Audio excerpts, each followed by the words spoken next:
Well, next to an old steam train. What's this all about? Well, humanity goes through phases, and we saw the huge dislocations which occurred with the Industrial Revolution. And in many ways, what happened in Australia as far as riding on the sheep's back is related to the Industrial Revolution, needing wool to feed the satanic woolen mills. So everything's interconnected. Now obviously the Industrial Revolution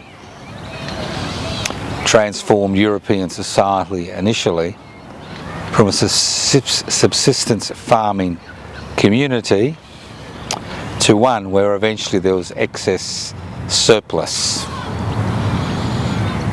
and that meant that people were able to access goods they normally wouldn't need or need to access. What the Industrial Revolution did is it changed the way people worked, and in many regards the reforms and revolutions which occurred post the Industrial Revolution were directly linked to that change in the way people earn their income. Move forwards to 2025, and the word in everybody's lips is artificial intelligence. Now obviously there will be negatives and positives as the digital age becomes much more sophisticated, but unfortunately what we've seen in the last few decades is the hijacking of the platforms which are required to make profits for the attention economy fall into the hands of a minuscule minority of people. And in many regards this is having an impact on the way people earn their income, to the extent that in many Western societies we have now reached or are reaching the stage where not everybody involved in the productive process needs to be employed. And obviously discussions about a universal basic income in terms of maintaining security, social security,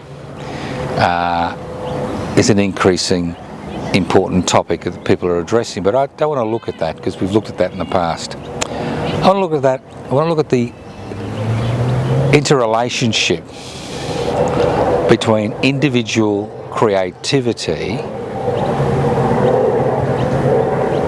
and what is described as artificial intelligence, which is basically the looting of the knowledge, ideas that have been created through thousands of years of human struggle, packaged into platforms which are then used to promote certain ideological positions like private investment for private profit, and the impact that will have on human creativity.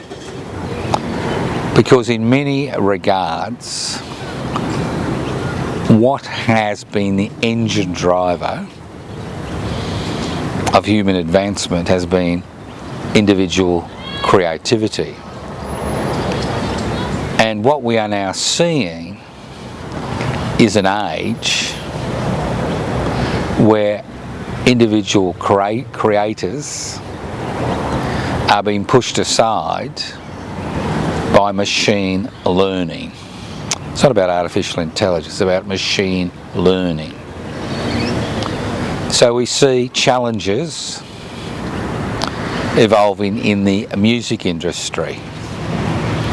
We see challenges evolving in writing, in fiction, non-fiction, challenges in journalism, challenges in art. Because we've come to the realisation that many of these tasks can be performed adequately, not brilliantly, but adequately by machines. In terms of tasks that are not combined with creativity, we can see that machines are able to do these tasks, undertake these tasks in many regards much better than a human being. But the frontier is not about replacing mindless, repetitive, physical labour with a machine. It's not about replacing mindless clerical work with a machine. It's not about replacing university learning with a machine. The challenge is between the machine, the virtual world, and human creativity, whether it's at an individual level, a group level, collective level, or societal level. Can platforms create new forms of art, new forms of music? The fact is, yes. But do these new forms challenge human creativity? They do challenge human creativity when human creativity is judged by the amount of sales in the private marketplace. And this is what this replacement therapy is about. It's about removing the creator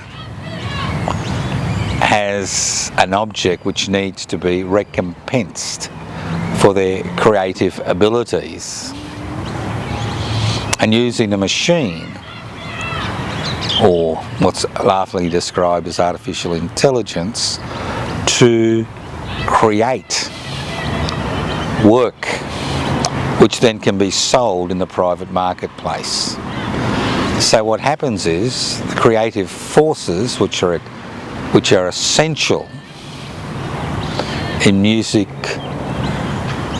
and art and writing and journalism are somehow pushed aside, ignored, hoping against hope that the product which is produced is enough to satisfy somebody to such an extent that they're willing to put their hands in their pockets or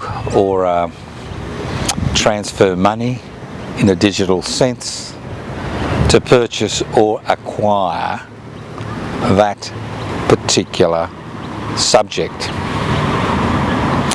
Now, what we forget is that machine learning is based on past experience, past history, past ideology. It's about facts and fiction being melded together by a machine to create what is an acceptable format. The problem is that this has got nothing to do with creativity. This has not got nothing to do with new creativity. It's about packaging, formalising, distributing the creativity of a past in a format which can be sold to the public at large to maximise profits for those who own these virtual platforms, who are not willing to acknowledge, let alone pay for the creation of a new work. Now, obviously, can the machine age produce new work that has no relationship or minimal relationship to the work that has been produced before? And the fact is, it's highly unlikely that machines will be able to do this task. My belief is that the machine age and so-called artificial intelligence will ultimately push the individual, push groups into greater creative endeavours that we have not even thought of in 2025. Not just in terms of freeing us from the physical labour that's required to survive, but in terms of creating philosophical, creative products which will in the end enrich us as human beings. Because ultimately, a machine is just that. It's a machine. You can teach it to recognise words, phrases. You can teach it to put these words and phrases together in a format which seem human. The reality is that the product that is produced in the machine age, whether it's something which is mass produced in a factory or whether it's ideas which are created and forms and formats which are created in a machine age, the fact is that human creativity goes beyond the mere aggregation of ideas, facts, figures, programs, stories. It goes much further. So there is a challenge out there, and it's a real challenge. Many creative endeavours will fall by the wayside as the machine age, the virtual age, the age of artificial intelligence gets a bigger and bigger hold, not just on the public imagination, but on the public purse. But ultimately, the type of creativity that is necessary to move humanity forward will not be left to the machine age, will not be left to a machine which can only juggle past endeavours. So we are at a crossroads. The machine age changed us as a society. The machine age has placed us in a situation where we face a climate emergency. The machine age has created a society where not everybody is needed to work in order for that society to function. The artificial intelligence age is already upon us.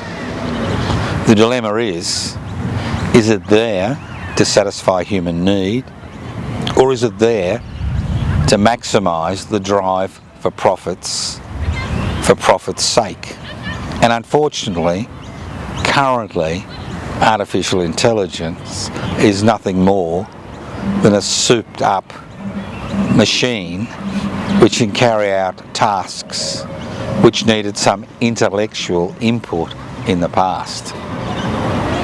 But in terms of human creativity, in terms of creating new formats, new ideas, new music, new writing that challenge us as individuals and as societies, artificial intelligence, the machine age, has nothing to offer.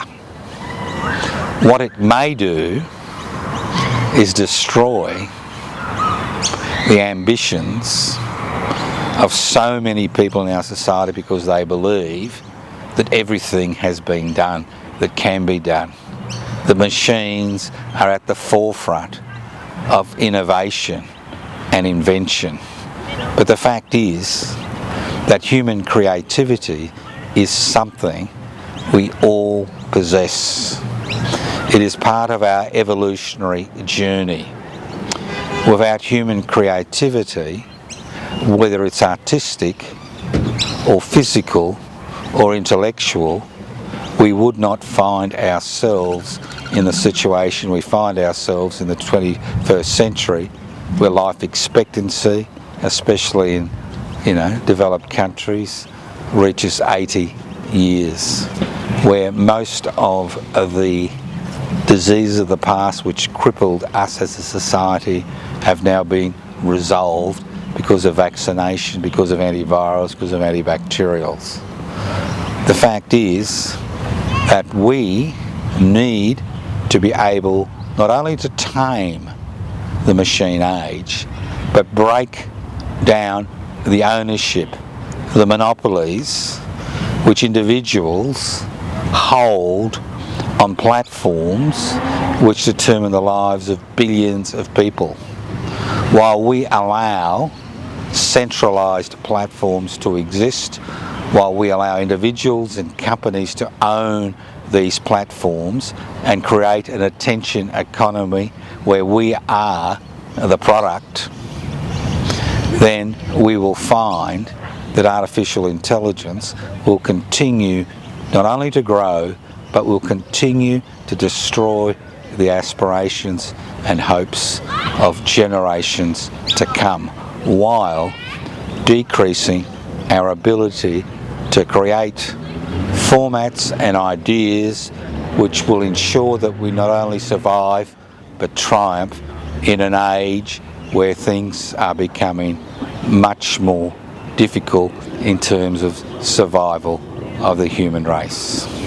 So, change is upon us, and in what direction that change takes and whether it has beneficial impacts on us as individuals and communities is totally reliant on our struggle to decentralise the ownership not only of the means of production, distribution, exchange and communication, but the new technology which is now being used to exploit us, not to create a better society, but to exploit us financially, economically, psychologically, in order to maximise profits for platforms which are based on promoting the attention economy.